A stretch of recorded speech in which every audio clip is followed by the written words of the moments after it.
Ricardo Dalisay at sila Vice Ganda, kahit 3 taon yan hindi lumabas ng bahay, araw-araw pwedeng kumain ng steak yan. Maraming pera yan.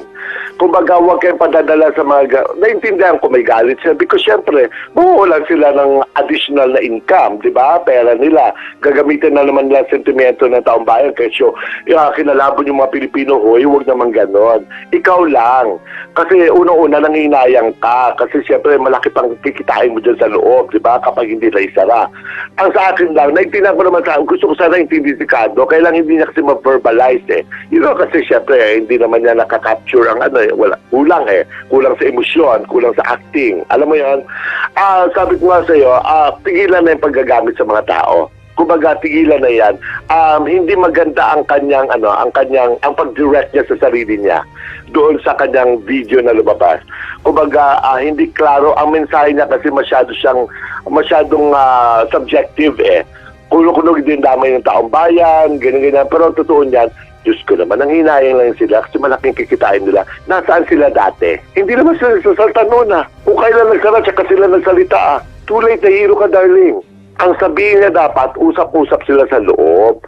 Tulungan nila ang kumpanya nila mag-usap kung ano ang dapat gawin para may balik sa ere. Huwag na yung ngawa sa labas kasi hindi ito makatulong. Ano itong pinagsasabi ninyo? This is not true.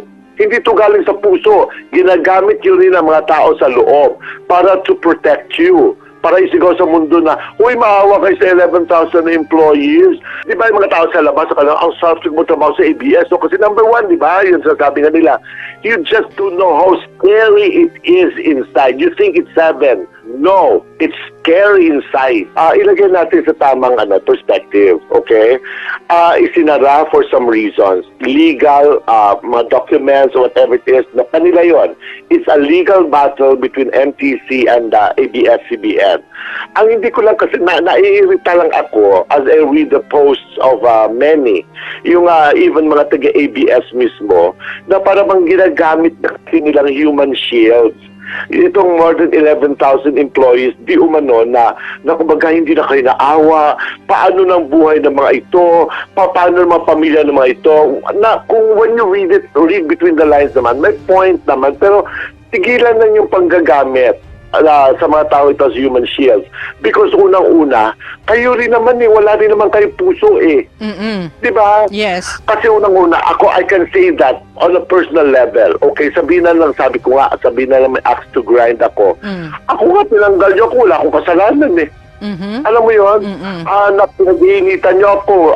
Okay, may mga commentaries tayo sa showbiz. Kami kasi showbiz ang aming beat May commentaries kami, minsan babaklaan, mga language namin iba, tapos you take that seriously porque kinalampag kayo ng netizens, nataranta kayo. Pinag-apologize ako January 7. ng umaga. So they posted my apologies 4 o'clock ng hapon sa DZM. May tungkol kay Nadine Lustre. Tapos para lang daw matigil na lang itong mga netizens na ito. Tapos hindi na ako pinapasok sa work after 17 years.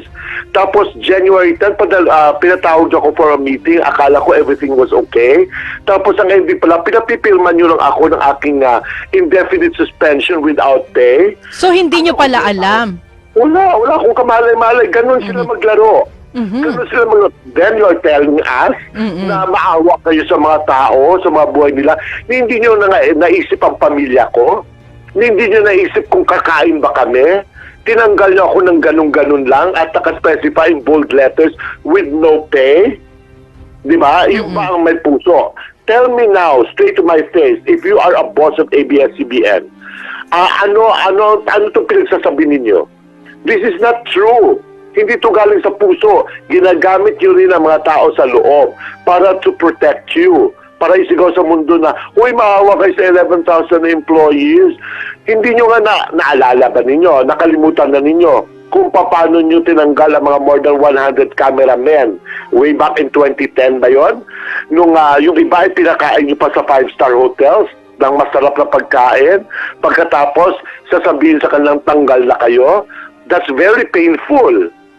Di ba? Yung pa ang tamang paraan para to advise your people that you're no longer connected with our company.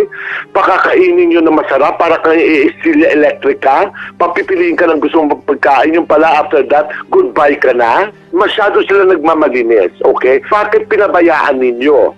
Yung pinalalabas ninyo na walang kasalanan ng ABS-CBN, imposible yun. That's very stupid. Di ba? Paano kung wala kang kasalanan, gagalawin ka? Una pa lang bakit hindi nyo nilabas yung Hadi Duterte? Tinanggap niyang pera. O hindi ba kasalanan yon? Sasabihin nyo na wala kayong kasalanan? O sabihin nyo na personal kayo, pinulitika kayo. Bakit? Hindi kayo namumulitika sa loob? Huwag tayo magmalinis. Lahat tayo, may kanya-kanya tayong skeletons in our closet. Okay? Kumbaga, trabahuin nyo na lang, ayusin nyo, gawin nyo ang dapat gawin para maibalik kayo sa ere. Huwag nyo nang gamitin yung mga tao kasi hindi naman sila kasali dyan. Kayo mga boss ang may problema dyan. Marami na pong nakasampang kaso sa Supreme Court, sa DOLE, sa mga courts dito, even yung mga utilities namin, mga execom namin dyan, yung mga nagtitimpla na kape, naglilinis, mga janitors, nag-file na ng mga complaints because, kasi sila mga galing sa agency.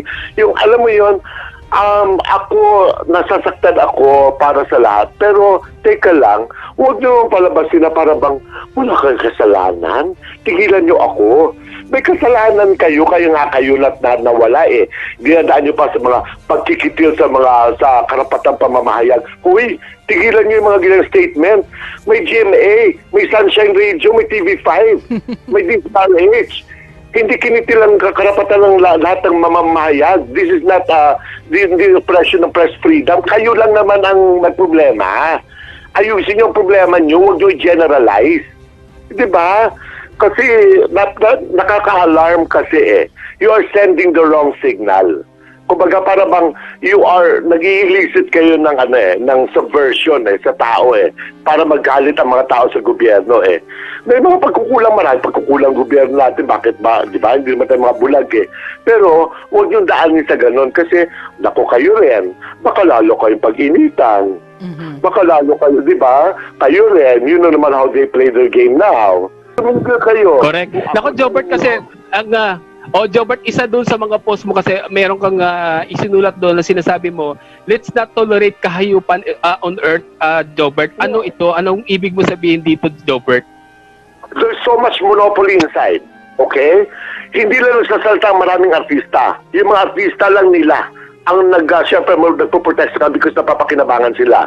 Sabi ko sa inyo, iba maglaro sa loob ng mga tao. Magkakakonsyaba mga yan. Okay?